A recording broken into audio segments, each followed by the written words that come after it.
Gabriel Floriano. A gente traz ele aqui, o economista Gabriel Floriano, para nos ajudar também a entender pontos importantes da nossa economia. Muito bom dia para você, Gabriel. Seja bem-vindo à nossa programação. Bom dia, pessoal. Obrigado novamente pelo convite. É sempre um gosto estar aqui. Obrigada. Gabriel, eu queria começar falando contigo, né, sobre toda a questão fiscal no Brasil. Não tem como a gente não falar sobre isso. O ponto mais importante que estamos vivendo, né, economicamente, inclusive, aí, trazendo o mercado muito atento a esses passos, inclusive da PEC aí de transição, né, também a nomeação de Fernando Haddad. Quero repercutir também isso com você para o Ministério da Fazenda. Primeiro, eu queria entender sua opinião para isso, os impactos que você acaba enxergando para a nossa economia já a partir do ano que vem. E na sua visão, né, esse cenário, se você acredita que isso realmente é complicado, assim como muitos, né, investidores estão receosos em relação a esse cenário de um novo governo, novo ministério e uma PEC aí trazendo um extrateto bem significativo. Bem, de largado, o que a gente pode dizer é que o presidente eleito, o presidente Lula, perdeu uma grande oportunidade de conseguir atrair fluxo de imediato.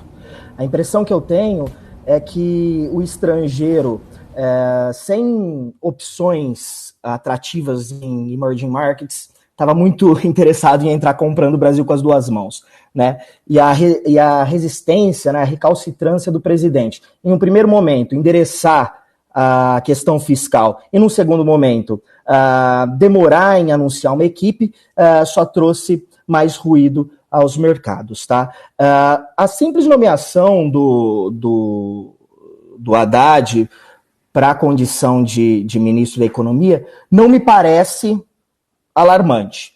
Eu ainda prefiro esperar a equipe econômica, técnica que vai ser indicada para conduzir esse ministério, né, mais tecnicamente falando, né. A posição de ministro da Economia, historicamente, ela não necessariamente tem que estar associada a um nome técnico, mas tem que ser alguém que está disposto a ouvir uma equipe de nomes competentes, de ampla envergadura técnica, né. Eu imagino que o sinal de imediato não é bom, mas que não é catastrófico como algumas casas preveem, nem como a curva futura parece incorporar em prêmios de riscos bastante consideráveis, tá? Agora, Gabriel, alguns analistas têm ressaltado ali que o comando da Fazenda é importante sim, mas a equipe que vai ser nomeada também tem essa importância fundamental, né? Justamente por isso, talvez, que não seja tão catastrófico como você trouxe, né? No fim de semana acabou ventilando nomes como Bernardo Api e Marco Bonomo, né? Além de outras figuras ali com anos de experiência na economia. Como é que você avalia esse equilíbrio do líder da pasta e também do time? Qual que é o peso de cada um nesse contexto de incertezas? Bem, se a equipe técnica for nomeada, e eu quero acreditar que será em algum momento, ter alguém do perfil do Haddad fazendo essa ponte e trazendo convencimento para o presidente é boa notícia. Tá? O Bonomo dispensa comentários, a sua vida pregressa o precede, né? É um quadro extremamente qualificado, e o Bernardo Api se debruça sobre a questão tributária, fez da discussão sobre a questão tributária a sua razão de estudo, né? Ele pauta o debate público há muito tempo e apresentou estudos que são encorajadores em relação à reforma de tributos indiretos aí, e a criação de um IVA, né, que diminui distorções, traz eficiência e, curiosamente, mesmo que a gente aumente a carga tributária, a gente poderia ver um aumento do PIB potencial em razão dessas eficiências microeconômicas que vêm junto com a reforma. E a semana também é de expectativa por conta ali da decisão do FED em relação aos juros, né? Na quarta-feira, a autoridade tem dado ali todos os sinais sobre a alta de juros. Qual que é a sua opinião sobre essa decisão do FED na próxima quarta-feira? Você acha que a recessão é só uma questão de tempo por lá?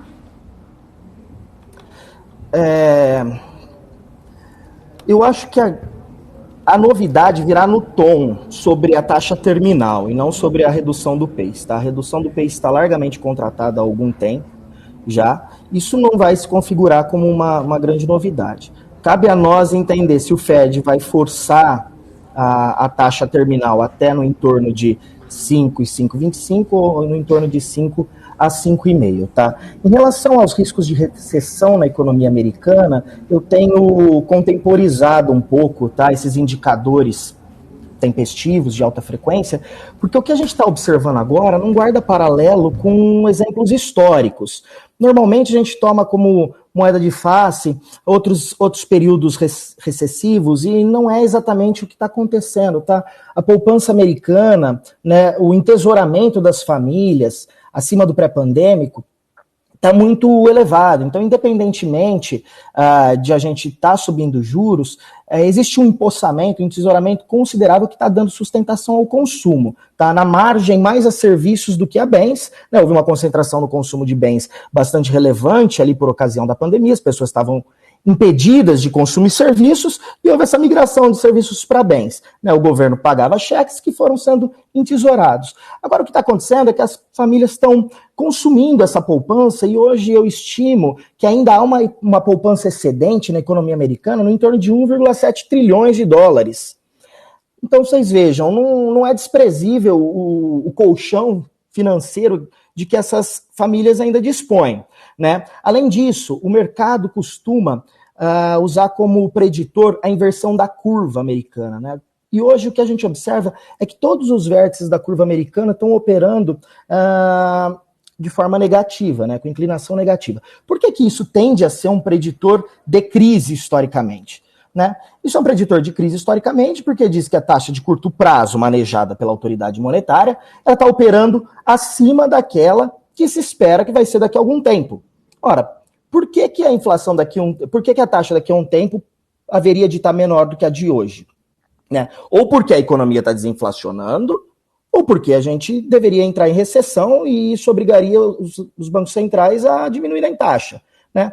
O que acontece, na verdade, é que hoje o Fed é o maior detentor de títulos públicos americanos federais em seu balanço. E embora ele esteja, de fato, enxugando o seu balanço, e é inegável, e a gente vê isso semana após semana, o Fed não está vendendo títulos longos. O que eu quero dizer é que essa taxa longa, provavelmente, ela está operando de modo invertido virtualmente. Se o Fed tivesse desovando, vendendo seus títulos, muito provavelmente essa curva ia estar operando também com o feitio natural dela, que é positivamente inclinado. Então o que a gente tem visto é que o Fed tem retido, segurado notes e bonds, né, títulos mais longos, tem promovido o alongamento do duration médio do seu balanço e com isso também tem provocado essa percepção que na minha leitura parece um pouco precipitada, tá?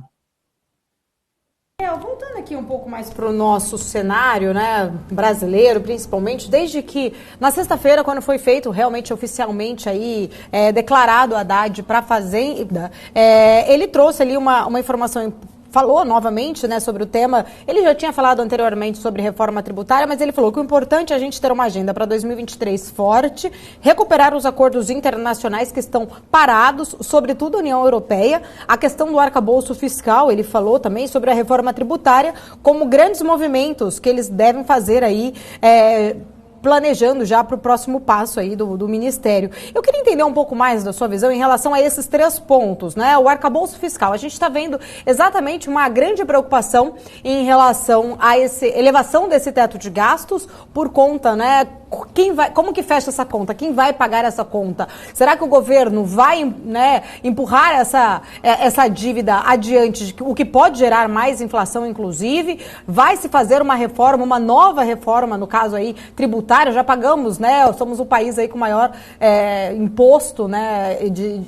Aonde que nós vamos tirar exatamente esse valor para arcar com esse novo arcabouço fiscal que Fernando Haddad pretende fazer? E também queria entender como que você avalia esses outros 2 pontos que ele disse exatamente sobre também os acordos internacionais parados. O que a gente pode esperar disso? Bem, eu vou começar pelo arcabouço fiscal, que é absolutamente imprescindível para a gente trazer não só alguma racionalidade à gestão pública, né, orçamento, mas também para trazer sinalizações para os credores de mercado, né, que estão bastante aflitos. Tá? O teto ele foi insidiosamente, repetidamente assediado durante os últimos anos, tá? Eu costumo dizer que não se furou o teto, aumentou o pé direito dele, né? Mas para qualquer efeito, isso traz insegurança também, tá? Por que é tão importante balizar isso? Para a gente dar um indicativo de que, primeiro, a gente vai ter racionalidade de fato nos gastos públicos e que a gente lá na frente pretende atingir uma trajetória cadente para a dívida pública, tá? Que com essa PEC agora, que deve orbitar em torno de 2% do PIB, ligeiramente abaixo de 200 bilhões de reais, isso vai ficar contratado para 2027, 2028, com sorte, tá? Quais são os arcabouços com os quais a gente lidava até então? Em primeiro lugar, lá, da época do Fernando Henrique, a regra de ouro, né, que inviabilizava a contratação de novas dívidas para pagamento de despesas correntes. O resultado primário, que não é cumprido desde 2014 e só vai atingir 1,5% de superávit esse ano por questões exógenas, nas quais eu quero voltar já, né? E o teto. O teto justamente buscou limitar o crescimento da despesa abaixo do crescimento do PIB. Hoje a gente vê que o nosso arcabouço, ou seja, esse arranjo institucional formado não só pelo teto, mas por esses dois outros dispositivos institucionais, está muito fragilizado. O que é a consequência natural de arcabouço fiscal fragilizado? Bom, os agentes econômicos, os credores, em última instância, vão demandar prêmios maiores para financiar a dívida brasileira. É natural, né, que isso aconteça.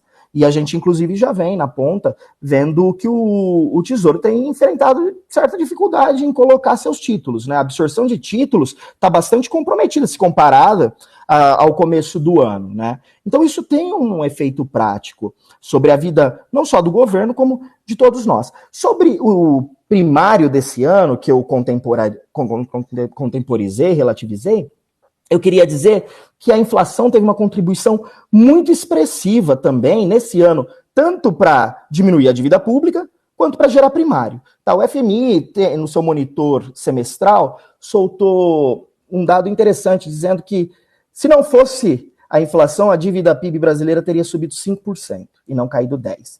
Então a gente sabe que a contribuição da inflação para esse enxugamento, para essa redução da dívida, é algo no entorno de 15%. Vejam, não é desprezível, né? Então, assim, o que a gente está observando é uma série de distorções estatísticas, questões extraordinárias que estão fazendo, de fato, efeito neste ano, mas que dificilmente vão perdurar no próximo governo. Por exemplo, a questão de receitas não administradas, que contribuiu muito também para aumentar a receita nesse ano. O que são as receitas não administradas?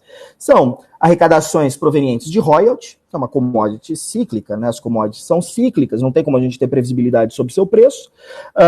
Alienação de ativos da União, né? E o que a gente observa é que a gente arrecada muito pelo atacado, né? No entanto, quando a gente deflaciona a receita, a gente deflaciona pelo IPCA.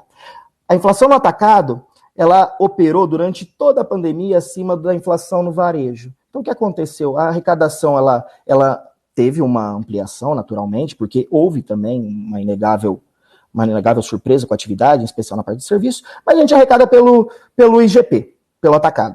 E aí, quando a gente deflaciona pelo IPCA, que estava abaixo. Então, a gente observa um aumento artificial e estatístico também da arrecadação real. Houve, mas não é no montante em que é propalado, né? Essas duas métricas de inflação, tanto no atacado quanto no varejo, elas fatalmente vão convergir, como já estão convergindo. Então, sim, é importante estabelecer um arcabouço fiscal, seja em parâmetros de dívida mais contracíclico, com metas plurianuais de primário, mas é importante construir um arcabouço fiscal e endereçá-lo, né? Em relação à agenda internacional, eu acho que é bem-vinda, tá? A gente pode ter algumas críticas em relação ao que vem sendo dito pelo governo eleito, mas verdade é que a gente criou inimizades na arena internacional, né? Em especial aquelas associadas à agenda ambiental, né? Não quero aqui dizer que o que se diz é verdade ou não, mas eu aprendi na minha vida toda que quem manda é o cliente. E a gente acaba conferindo voz e argumento para que barreiras alfandegárias sejam levantadas à guisa de questões ambientais. Então vocês vejam que a simples diplomacia pode resolver muitas coisas. A gente tem um monte de low-hanging fruits, a gente diz, né? Um monte de coisas que se só apertar um parafuso ou trocar uma correia, se resolvem naturalmente, tá? E o presidente Lula, historicamente, se dispõe a pessoalmente lidar com essa agenda. Então, eu acho que essa agenda, sim, pode avançar e trazer alguns frutos, se bem tocada e bem gerida. Você acha que isso vai acabar gerando mais inflação para rolar sua dívida? Ou a gente vai ter uma recessão aí? Porque os juros vão subir e a atividade pode não suportar, né? Minha tese é de que o Brasil talvez entre em uma recessão técnica no segundo trimestre do ano que vem. Tá? Eu digo isso por uma simples razão. Os juros brasileiros eles estão extremamente punitivos. Tá? Os juros reais ex ante, ou seja, os juros hoje descontados as expectativas de inflação 2 meses à frente, eles estão orbitando entre 8% e 9% reais. Se a gente assumir uma taxa neutra de juros, punitiva também, eu vou colocar em torno de 4,5%, 5%, tá? Que é consideravelmente acima do que o mercado alega ser. Ainda assim, a gente tem um juros real muito punitivo, bastante severo, que ainda não começou a surtir efeito de maneira plena, íntegra na economia. A gente tem um horizonte relevante da política monetária, que começa a fazer efeito no entorno de 9 meses e atingir seu ápice em torno de 12 a 18 meses, a depender dos canais de transmissão da política monetária. Né? Se for verdade que o juros real neutro do Brasil é isso, a gente só entrou em terreno restritivo a partir de março, abril deste ano. Então, só agora, no último trimestre, a gente começaria a ver alguma materialização de juros sobre a atividade. Eu lembro que a gente tem um motor fiscal bastante relevante que tem dado sustentação à atividade e que ainda assim a gente vê alguma desaceleração da atividade. Então, independentemente do que o Banco Central faça, esses juros que já foi majorado vai fazer algum efeito mais drasticamente a partir de agora. Além disso, a subida foi muito rápida, muito célere. Quando isso acontece, a gente percebe que há uma concentração no tempo dos efeitos da política monetária. É natural que aconteça isso, né? As pessoas têm um intervalo mais curto de tempo para repactuar dívidas, rolar dívidas e etc. Então, dito isso, e olhando as expectativas do Focus, que inclusive saíram pela manhã, a gente pode acreditar que ali para o segundo trimestre do ano que vem, o Banco Central vai estar quase que integralmente ocupado da meta de 24, que está confortavelmente ancorada. E se o Brasil demonstrar alguma desaceleração muito brutal ou indício de recessão, talvez, apesar de soar contrário, o Banco Central encontre espaço para reduzir juros, sim, no começo do segundo semestre do próximo ano.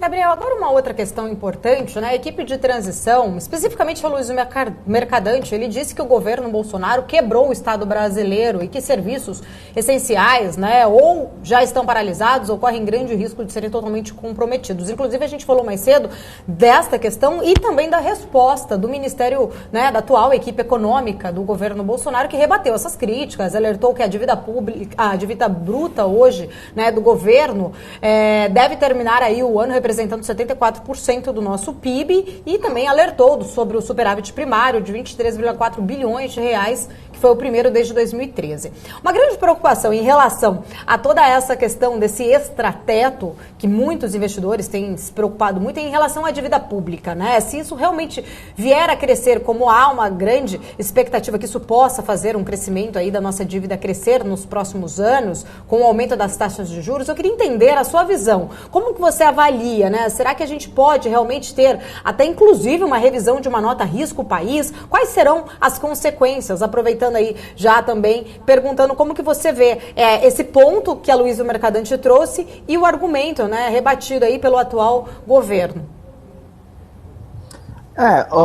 Eu não vou entrar no mérito da questão, mas quando a gente olha o orçamento, o que a gente vê? A gente vê que o teto, na verdade, ele não ia resolver o problema. O teto foi uma maneira de fazer com que o Congresso e o governo priorizassem gastos, né?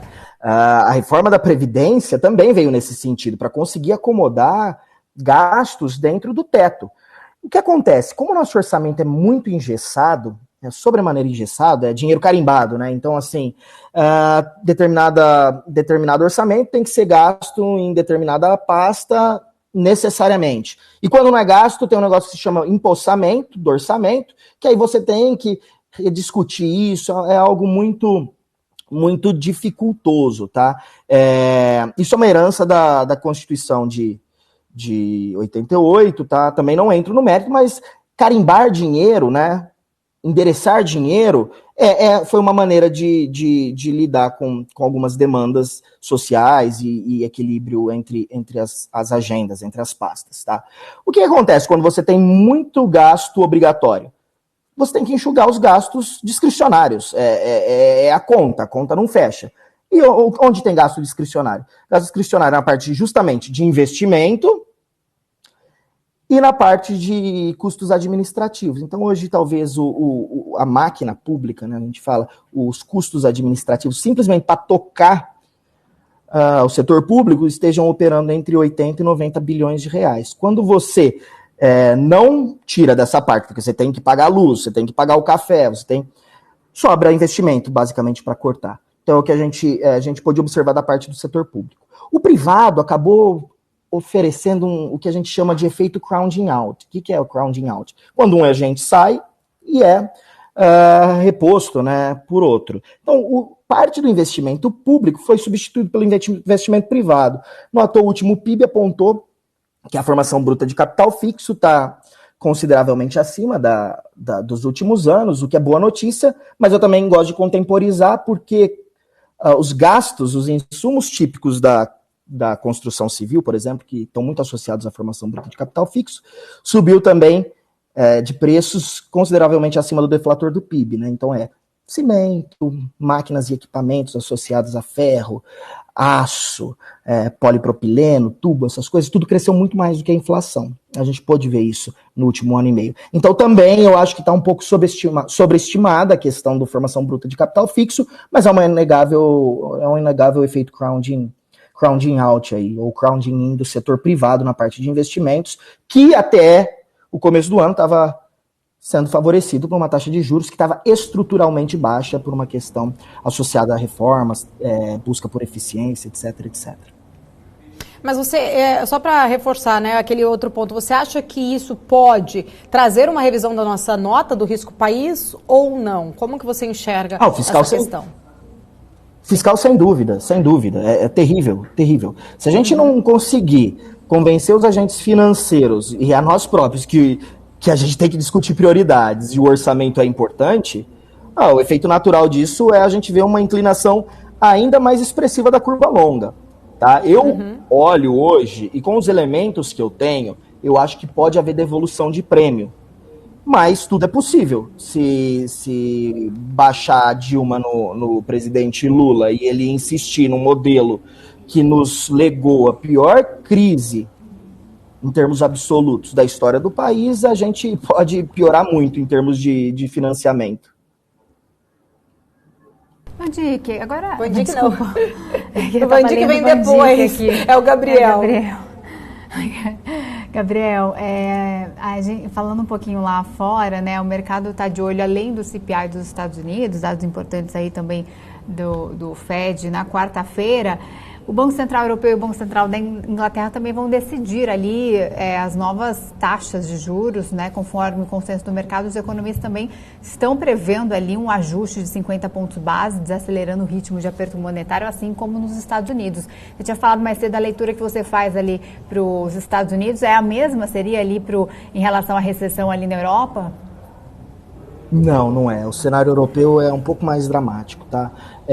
Eu imagino que a Europa flerta inequivocadamente com uma recessão, tá? Muito dificilmente a Europa vai conseguir se desvencilhar de uma recessão, e mais, eu diria até uma estagflação. Vale registrar que nesse final de semana o preço da energia atingiu o recorde máximo na Inglaterra, tá? Então, a Europa, isso a gente tem que remontar algum tempo, né? A Europa se colocou numa sinuca de bico, né? Porque ela ficou altamente dependente do fornecimento de gás russo, né? E de repente ela se viu um conflito com a Rússia, né? E a Rússia simplesmente fechou a torneira. Agora se discute o estabelecimento de um teto de $60 para compra de petróleo, mas a Rússia tem resistido nesse sentido, tem dito inclusive que vai diminuir a produção, de onde eu estranho essa realização bastante pronunciada do petróleo na última semana, tá? Então o que aconteceu? A Europa, de modo geral, e aqui eu quero trazer a Alemanha em particular,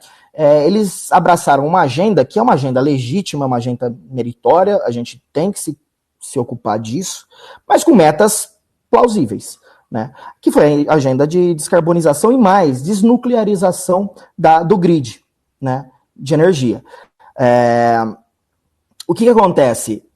Aumentou-se a produção de energia eólica e energia solar, mas quando o vento não venta e o sol não brilha, a gente não produz energia, e a gente tem que recorrer às fontes convencionais de produção. Eu estou falando tudo isso porque quando a gente pega a inflação europeia, algo no entorno de 50% é explicado por energia, entre 50% e 60%. E quem justamente está com menor inflação de headline lá, entre os principais países da Europa Ocidental? É justamente a França, que foi a que descomissionou mais lentamente as suas usinas termonucleares, né?